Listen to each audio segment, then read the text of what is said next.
મીનુ કબૂતરી અને વાંદરા મામા. આજે મીનુ કબૂતરી ખૂબ જ ખુશ હતી. ઘણા બધા દિવસોની દેખભાળ પછી તેના ઈંડામાંથી બચ્ચા નીકળ્યા.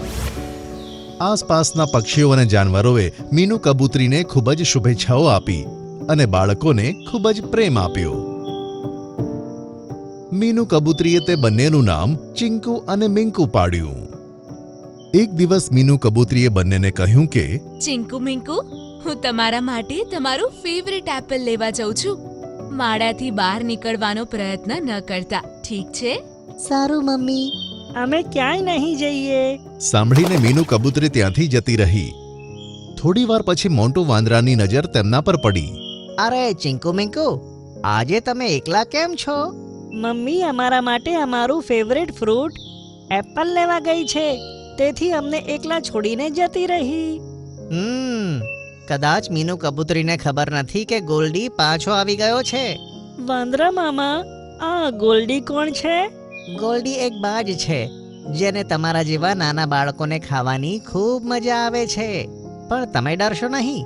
જો તે આવી જાય તો એકવાર મને અવાજ લગાવજો, હું આવી જઈશ.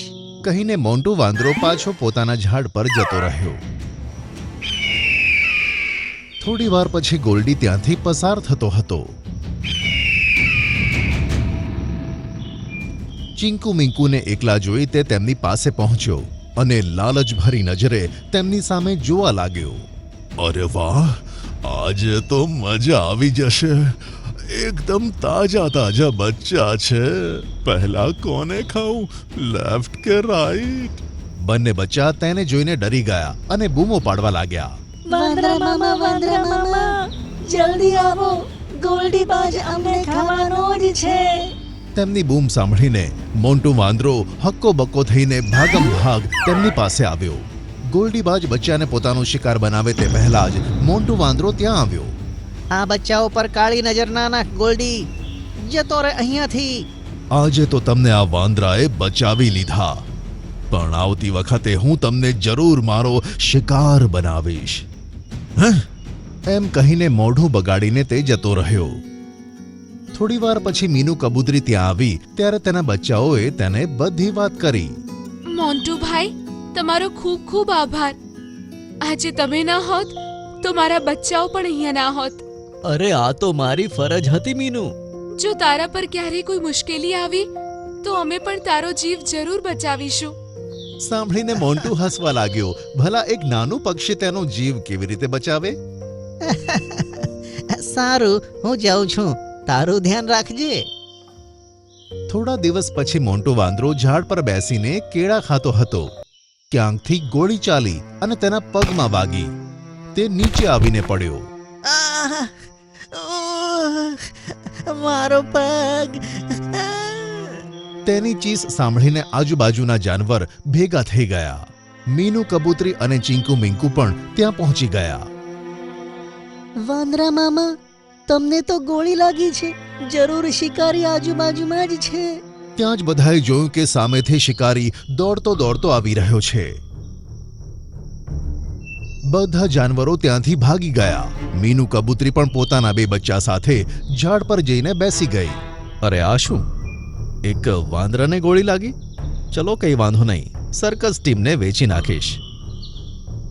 તેણે મોન્ટુના હાથ દોરી વડે બાંધ્યા અને પગમાં પાટો કરી દીધો. પછી તેને ખીલા સાથે બાંધ્યો. મોન્ટુ ઘાયલ હોવાના કારણે તે ભાગી શકતો ન હતો. હવે કંઈક ખાવા માટે બનાવું છું. કબૂતરી અને તેના બચ્ચા ઝાડ પર બેઠા આ જોઈ રહ્યા હતા. એકવાર મોન્ટુ ભાઈએ તમારો જીવ બચાવ્યો તો હવે આપણો વારો છે. આપણે એમને કઈ રીતે બચાવીશું? મને તો ડર લાગી રહ્યો છે. જો આપણે વાંદરા મામાને નહીં બચાવી શક્યા તો ખબર નહીં આ શિકારી શહેરમાં લઈ જઈને તેમનો શું હાલ કરશે. જંગલમાં શેકેલી માછલી ખાવાની મજા જ કંઈક ઓર છે. કહીને તેણે બોક્સમાંથી માછલી નીકાળી અને આગ ઉપર શેકવા લાગ્યો. આઈડિયા આવી ગયો. તમે લોકો ધ્યાનથી સાંભળો. તમે જલ્દીથી રેન્ચો ગેંડાને લઈને આવો. હું પૂરી બિલાડીને બોલાવું છું. આ નક્કી કરી તે ત્રણે ત્યાંથી જતા રહ્યા. બાળકોએ રેન્ચો ગેંડાને મળીને બધું બતાવી દીધું અને તેને તેમની સાથે આવવા માટે રાજી કરી લીધો. બીજી બાજુ મીનુ કબૂતરી ભૂરી બિલાડી પાસે પહોંચી ગઈ. જો ભૂરી, તું આજે મારો સાથ આપીશ તો આજે તને તારી મનપસંદ વસ્તુ માછલી ખાવા મળી શકે છે. શું કીધું? માછલી? ક્યાં છે માછલી? કહે તો જલ્દી. મારી સાથે ચલ, તને માછલી મળશે એ પણ શેકેલી. સાંભળીને ભૂરી બિલાડીના મોઢામાં પાણી આવ્યું અને તે તેની સાથે જતી રહી. હવે ચિંકુ મિંકુ પોતાની સાથે રેન્ચો ગેંડો અને મીનુ કબૂતરી પોતાની સાથે ભૂરી બિલાડી લઈને તે જ જગ્યાએ આવી ગયા. યાર, મારાથી રાહ નથી જોવાતી. મારા નાકમાં શેકેલી માછલીની સુગંધ આવે છે.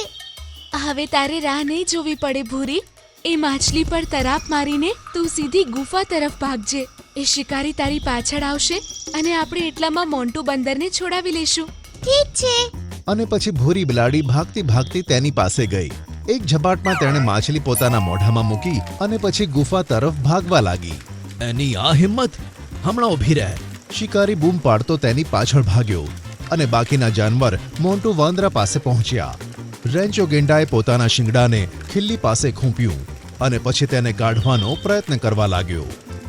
ખિલ્લો મોટો હતો પણ રેન્ચો ગેંડાએ પૂરી તાકાતથી તેને શિંગડાથી ખેંચ્યું અને તે નીકળી ગયું. રેન્ચો, જલ્દીથી મોન્ટુને તારી પીઠ પર બેસાડી દે.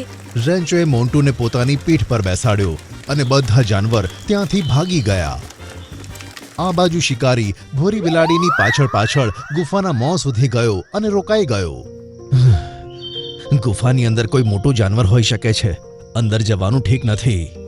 આમ વિચારી તે પોતાના ટેન્ટ પાસે પાછો આવ્યો. વાહ, આજે તો મજા આવી ગઈ.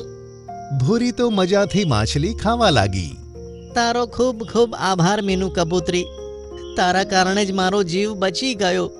નહીં તો હું મારી જાતને ક્યારેય બચાવી ન શકત. મેં તો પહેલા જ કીધું તું મોન્ટુ ભાઈ, જરૂર પડશે ત્યારે હું પણ તમારો જીવ બચાવીશ. પછી બધા પક્ષીઓ અને જાનવર તળાવના કિનારે ગયા અને ખૂબ મસ્તી કરવા લાગ્યા. શિકારી જ્યારે પાછો પોતાના ટેન્ટ પાસે ગયો ત્યારે વાંદરાને ત્યાં ન જોતા ચોંકી ગયો. જંગલી જાનવરોએ મળીને મને બેવકૂફ બનાવ્યો.